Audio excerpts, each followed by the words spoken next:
Good morning. Today I am going to teach you how to write your conclusion paragraph for your Cro-Magnon essay.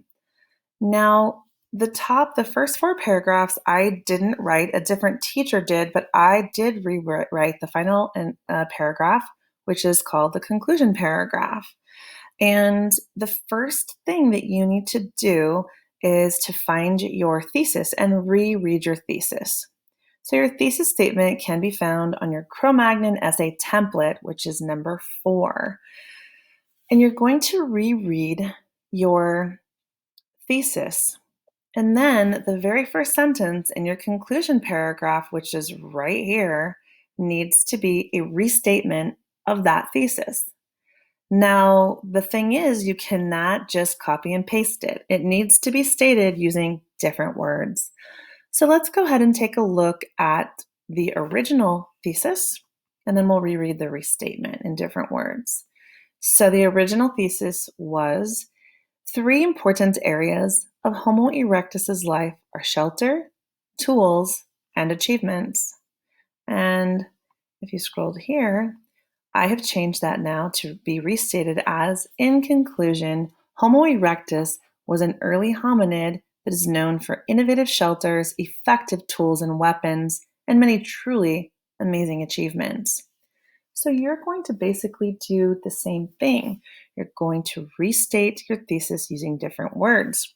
Of course, you're going to need to use a transition word here, and you can take a look at your transition list, which is under the theme Cro-Magnon essay, and it's towards the bottom. So there's a list of all kinds of transition words you can use.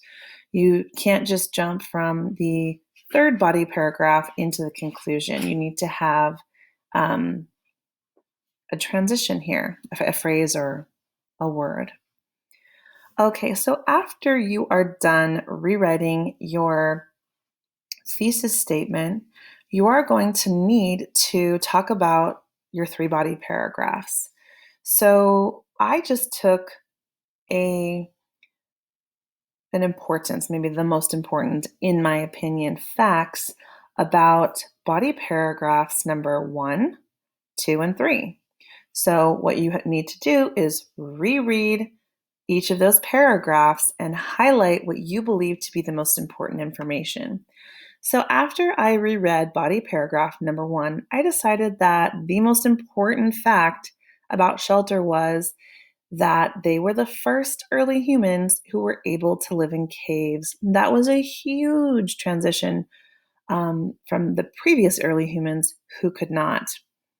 So then what I did was, and I cannot use this sentence, I cannot say, in fact, they were the first early humans who were able to live in caves. So I have to restate that too. So we come down here and I wrote, Homo erectus lived in caves for the first time in human history. So basically same information. Instead of saying the first early humans to live in caves, I said first time in human history. So I restated that information. Then I went up to body paragraph number 2, and I reread all of the information here. And I decided that the most important tools that they had were fire and spears, because those were game changers definitely in evolution. So I highlighted those in pink, and then I scrolled down and I wrote, let me read it. So here were the original sentences. This was used to kill, oops, I didn't highlight this. Another tool Homo erectus used was a spear. And you guys should definitely use the highlighting too. I think it helps us see, just have a visual of where things go. So let me start again. Here are the facts that I'm going to restate. Another tool Homo erectus used was a spear. This was used to kill large game at close range. And the next fact that I used was fire could be created using flint rock and was extremely important to their survival. So then I restated those facts right here. They also mastered the art of fire making and invented the spear. Both we still use today. So I definitely put the same information in, I just changed it so that it didn't sound the same. Okay, and then I'm going to go to my third body paragraph. And the information that I thought, of course, they had lots of innovations and achievements, but the one that I believe to be the biggest was the fact that they left Africa. So I chose this sentence. First of all, they were the first early humans to migrate out of Africa.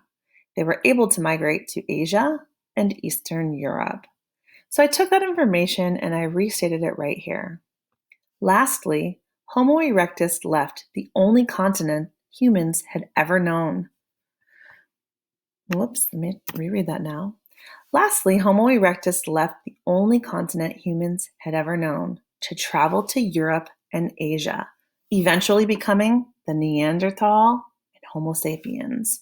I do realize I need to fix some of my punctuation, but I restated this to have the same meaning using different words, okay?